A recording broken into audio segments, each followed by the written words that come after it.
Assalamualaikum warahmatullahi wabarakatuh. Di sini kami dari kelompok 10 akan mempresentasikan tentang analisis kredit yang disusun oleh Dwi Adi Sukmawati dan Vinalva Prastina. Dalam analisis kredit yang akan kami bahas kali ini adalah pengertian analisis kredit, pertimbangan analisis kredit, fungsi analisis kredit, prinsip-prinsip penilaian kredit, penilaian laporan keuangan, analisa sumber dan penggunaan modal kerja, rencana penerimaan dan pengeluaran kas, proyeksi laporan keuangan, dan perhitungan kebutuhan pokok. Pengertian analisis kredit. Kegiatan utama lembaga keuangan adalah menghimpun dana dari masyarakat berupa simpanan dan penyaluran dana kepada masyarakat berupa pinjaman. Analisa kredit adalah suatu proses analisa kredit dengan menggunakan pendekatan-pendekatan dan rasio-rasio keuangan untuk menentukan kebutuhan kredit yang wajar. Penilaian atau analisa kredit adalah semacam studi kelayakan atas perusahaan permohonan kredit. Penilaian kredit adalah suatu kegiatan pemeriksaan, penelitian, dan analisa terhadap kelengkapan, keabsahan, dan kelayakan berkas data atau permohonan kredit calon debitur hingga dikeluarkan suatu keputusan apakah kredit tersebut diterima atau ditolak. Analisa kredit adalah pekerjaan yang meliputi satu mempersiapkan pekerjaan-pekerjaan penguraian dari segala aspek, baik keuangan maupun keuangan, untuk mengetahui kemungkinan dapat atau tidak dapat dipertimbangkan suatu permohonan kredit. 2. Menyusun laporan analisis yang diperlukan, yang berisi penguraian dan kesimpulan serta penyajian alternatif sebagai bahan pertimbangan untuk pengambilan keputusan pimpinan dari permohonan kredit nasabah. Perkembangan analisa kredit. Dalam pelaksanaan penilaian kredit, bank selalu mempertimbangkan hal-hal sebagai berikut. Keamanan kredit harus benar-benar diyakini bahwa kredit tersebut dapat dilunasi kembali.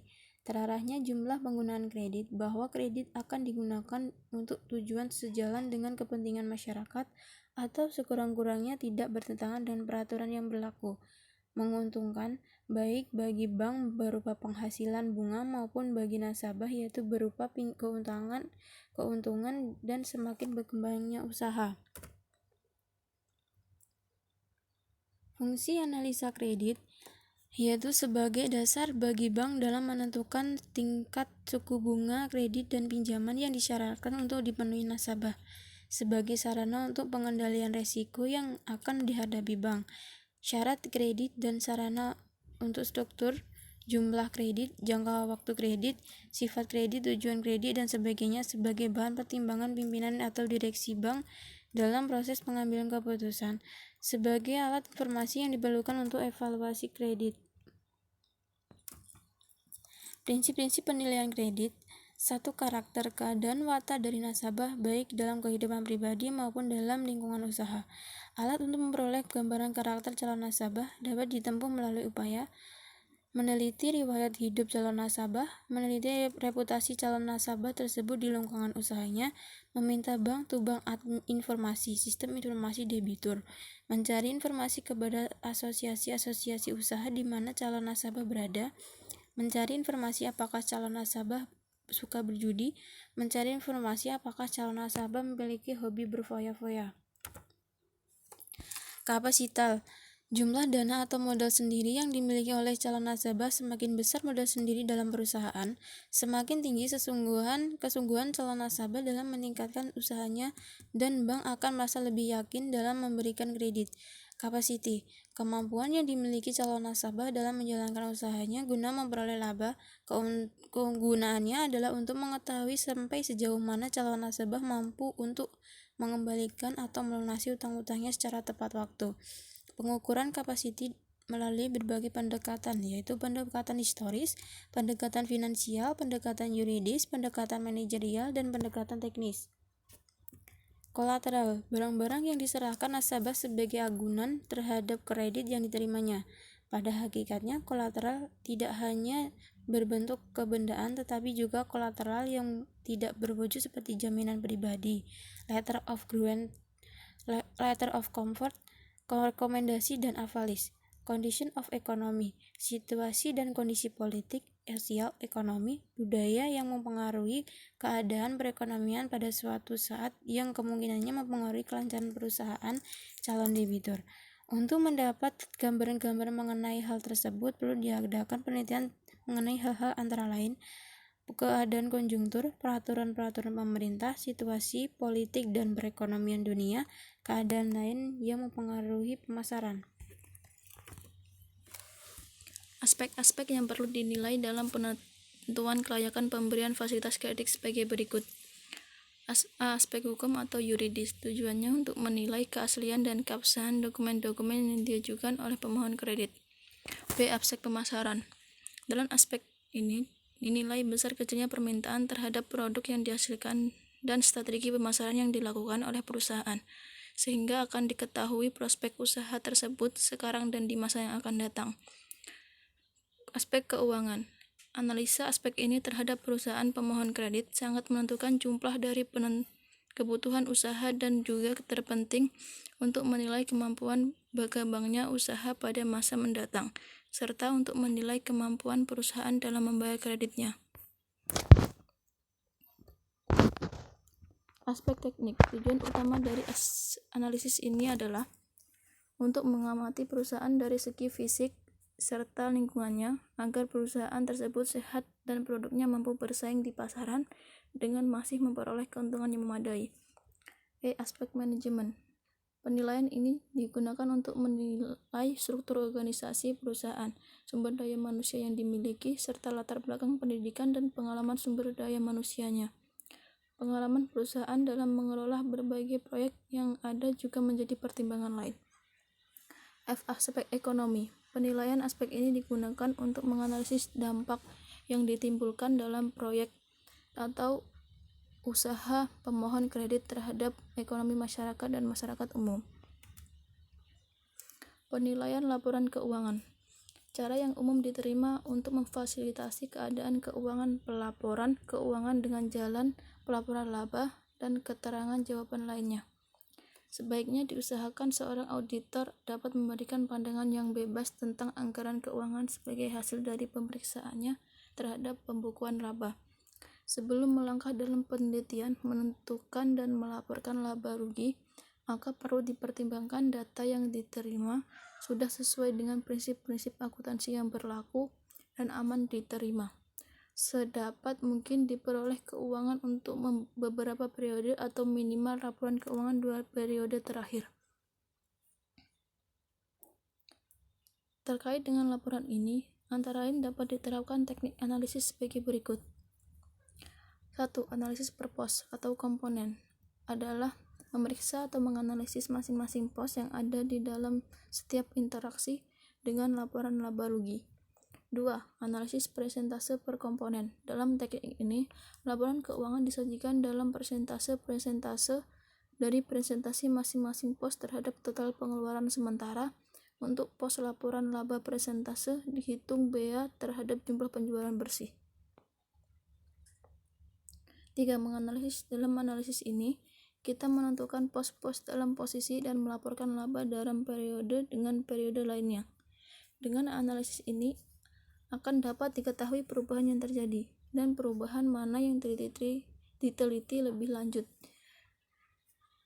Dalam penelitian terhadap perubahan, maka harus dibahas perubahan yang terjadi dalam pos-pos yang lainnya yang memiliki hubungan logis atau erat dengan pos yang dimiliki. 4. Analisis rasio. Rasio menggunakan suatu hubungan atau perimbangan antara suatu pos atau kelompok dengan pos atau kelompok lainnya, baik yang dikumpulkan dalam neraca maupun dalam laporan laba rugi. Dengan diadakan analisis rasio, akan dapat diketahui posisi keuangan nasabah atau calon peminjam kreditor. 3. Analisis sumber dan penggunaan modal kerja. Tujuan utama analisis ini adalah untuk mengetahui bagaimana dana digunakan dan bagaimana kebutuhan dana tersebut dibelanjai atau dibahas. Dengan diadakan analisis terhindar dari laporan yang dapat diketahui tentang perusahaan yang dikelola atau menggunakan dana yang dimiliki. Pengertian dana di sini sama dengan modal kerja, yaitu selisih antara aktiva lancar dengan hutang lancar. Rencana penerimaan dan penggunaan kas. Budget kasasi atas seluruh rencana penerimaan dan uang tunai bertalian dengan rencana-rencana keuangan perusahaan, dan transaksi lainnya yang menyebabkan perubahan-perubahan pada posisi keuangan menggunakan aliran kas atau perusahaan. Dari budget kas akan ditentukan kapan saja dan berapa besarnya deposisi kredit akan dilaksanakan juga dengan jangka waktu kreditnya. Kapan dan berapa banyak asuransi kredit yang dapat dilakukan, kemungkinan adanya surplus defisit karena operasi perusahaan. Penyusun anggaran kas menurut Dr. Bambang 1978 banding 90 dapat dilakukan dengan beberapa klik sebagai berikut. 1. Menyusun estimasi penerimaan dan pengeluaran sesuai rencana operasi perusahaan. Transaksi-transaksi di sini merupakan transaksi operasi. Pada tahap ini dapat diketahui adanya defisit atau surplus karena rencana operasinya perusahaan. 2. Menyusun estimasi atau menghitung kebutuhan dana atau kredit dari bank atau sumber-sumber lainnya yang diperlukan untuk menutup defisit pembayaran bunga yang dibutuhkan untuk pembayaran kembali.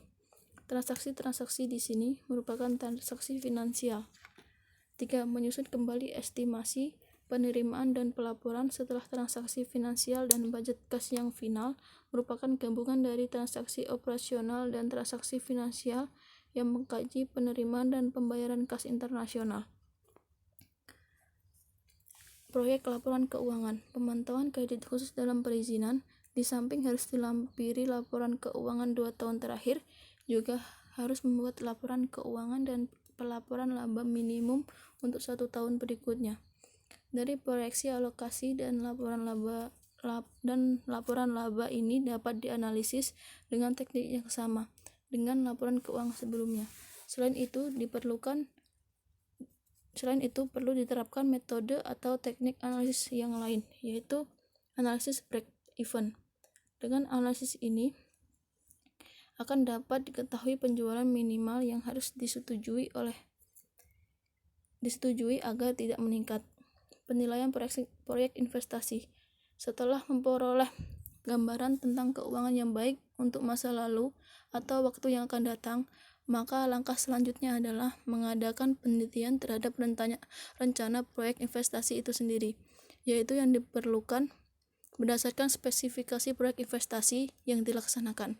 Metode yang dapat digunakan untuk memilih berbagai jenis usul investasi antara lain payback period, average return in investasi, present value, diskonto cash flow. Perhitungan kebutuhan kredit. Cara perhitungan kredit tergantung pada jenis kredit yang diberikan. Jika kredit tersebut merupakan kredit jangka pendek, maka kredit kebutuhan dapat diketahui dari anggaran kas atau dengan menggunakan metode perputaran modal kerja. Demikian dari presentasi kami. Wassalamualaikum warahmatullahi wabarakatuh.